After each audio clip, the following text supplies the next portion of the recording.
بسم اللہ الرحمن الرحیم۔ اگر آپ کو کوئی حاجت درپیش ہے یا کوئی دلی مراد ہے جو چاہتے ہیں کہ پوری ہو جائے، کسی چیز کی خواہش ہے کہ وہ مل جائے، تو اس کے لیے ہم آپ کے لیے لائے ہیں ایک بہت باکمال عمل جو آپ کی ہر حاجت کو پورا کر دے گا انشاءاللہ عز و جل۔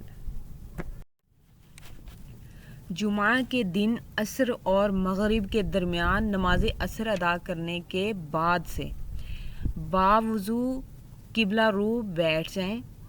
یا اللہ یا رحمن یا رحیم، یا اللہ یا رحمن یا رحیم، یا اللہ یا رحمن یا رحیم، یہ کثرت کے ساتھ پڑھتے رہیں۔ پھر جیسے ہی غروب آفتاب کا وقت ہو دعا کے لیے ہاتھ اٹھا لیں اور اللہ عز و جل کی بارگاہ میں گڑ گڑا کر حضور دل کے ساتھ اپنے جائز مقاصد کے لیے دعا کریں تو انشاءاللہ عز و جل وہ جائز مقصد ضرور پورا ہو جائے گا انشاءاللہ عز و جل۔